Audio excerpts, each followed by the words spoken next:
Oke, kita mulai ya. Hari ini kita bakal bedah sesuatu yang menarik banget. Bukan cuma soal berita apa yang kita baca, tapi apa sih yang sebenarnya narik perhatian kita semua waktu lagi online. Ini cerita tentang fokus kita di zaman digital. Coba deh, lihat judul berita ini. Keren kan? Kapal tanker Cina tembus blokade AS. Sekilas, Anda pasti langsung mikir, wah ini bakal ngebahas geopolitik, ketegangan antar negara, atau mungkin konflik di laut. Kayaknya sih ini analisis mendalam soal insiden besar ya. Tapi, tunggu dulu, ceritanya nggak ke situ. Karena kadang-kadang, hal yang paling menarik itu justru bukan apa yang ada di judul beritanya, tapi apa yang ada di sekelilingnya. Yuk kita lihat lebih dalam. Nah, ini dia nih kejutannya. Kita sebenarnya nggak punya artikel lengkap dari judul berita tadi. Yang kita punya cuma halaman web tempat artikel itu seharusnya ada. Dan ternyata halaman itu malah ngasih kita sesuatu yang jauh lebih seru buat dianalisis. Jadi biar jelas ya, kita nggak akan bahas cerita si kapal tanker. Kita malah bakal fokus ke konteks di sekitarnya. Data yang ada di halaman yang sama, yang bisa kita sebut bungkus digitalnya. Dan di dalam bungkus inilah kita nemuin harta karun yang sebenarnya. Dan harta karun itu, ya daftar ini, topik terpopuler. Daftar sederhana yang mungkin sering kita lewatin gitu aja, padahal ini tuh kayak jendela langsung ke pikiran kolektif para pembaca saat itu. Inilah data mentah soal apa sih yang benar-benar bikin publik penasaran. Sekarang coba dilihat daftarnya. Kelihatan acak banget kan? Gimana enggak? Ada perang di Timur Tengah, sebelahnya ada nama selebriti. Urusan agama nyampur sama merek mobil dan klub bola. Ini tuh kayak mozaik digital dari kesadaran kita semua, campur aduk antara hal yang genting sama yang menghibur. Pertanyaannya sekarang gimana caranya kita bisa ngertiin semua ini? Apa ada pola tersembunyi di balik daftar yang kayaknya serampangan ini? Jawabannya, tentu ada. Kita cuma perlu menyusunnya sedikit. Dan begini caranya. Waktu kita kelompokin topik-topik ini ke dalam 3 kategori, gambarnya langsung jadi jauh lebih jelas. Tiba-tiba yang tadinya berantakan jadi kelihatan polanya. Kita punya konflik global, kehidupan lokal, dan budaya dan olahraga. Yuk kita bedah satu persatu. Oke, kelompok pertama yang paling kelihatan, konflik global. Jelas banget kategori ini paling dominan, ngambil 4 dari 10 tempat. Isu-isu internasional skala besar terbukti jadi magnet perhatian yang kuat banget. Yang menarik banget di sini adalah cara kita ngelihat isunya dari berbagai sudut.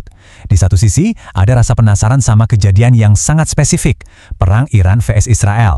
Tapi di sisi lain ada juga minat yang lebih umum ke para pemain utamanya, Iran, Israel, dan bahkan aset militer, kayak pesawat militer AS. Ini nunjukin kalau perhatian kita tuh berlapis-lapis, bahkan untuk satu isu geopolitik. Sekarang kita pindah ke kelompok kedua, kehidupan lokal. Kelompok ini sama besarnya loh, ada 4 topik juga. Nah, disinilah kita lihat spektrumnya luas banget, dari urusan publik tingkat tinggi sampai masalah pribadi yang deket banget sama kita. Coba lihat jangkauannya. Ada politik, ya lewat Komisi IV DPR. Terus ada ekonomi lewat merek kayak Indomobil Nissan. Dan aspek budaya agama dengan bulan haram. Terus, tiba-tiba nongol Ibu Tiri, sebuah kata yang penuh dengan drama personal dan cerita sosial. Ini nunjukin betapa cepatnya perhatian kita bisa lompat dari yang skalanya besar ke yang sangat kecil dan pribadi.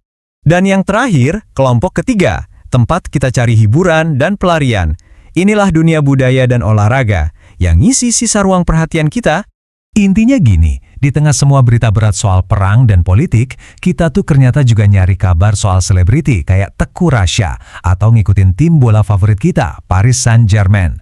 Topik-topik ini bersaing langsung buat dapetin perhatian kita, persis di samping isu-isu yang bobotnya jauh lebih berat.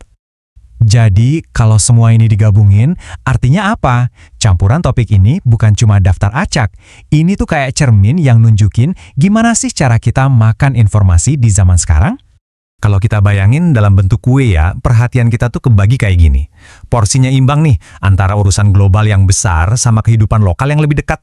Terus ada sisa potongan yang lumayan gede buat hiburan. Inilah diet informasi kita sehari-hari. Coba deh bayangin pas Anda lagi scrolling. Seringan kayak gini, baru aja baca soal konflik internasional, scroll dikit nemu berita Komisi DPR. Scroll lagi, lihat skor PSG. Terakhir malah nyangkut di cerita seru soal drama keluarga. Kita lompat-lompat antar dunia ini cuma dalam hitungan detik. Jadi, ini dia poin pentingnya. Lini masa berita kita itu bukan lagi sebuah cerita yang runut, tapi lebih kayak cermin dari fokus kita yang udah kepotong-potong, di mana isu global, lokal, yang serius, dan yang ringan, semuanya rebutan waktu dan perhatian kita yang terbatas. Nah, sebagai penutup, saya mau lempar pertanyaan ini ke Anda. Kira-kira kalau Anda bisa lihat daftar topik terpopuler pribadi Anda, isinya bakal apa aja ya? Apa yang bakal diceritain dari daftar itu tentang campuran unik antara kekhawatiran global, minat lokal, dan hiburan yang ngebentuk dunia informasi Anda? Coba direnungkan.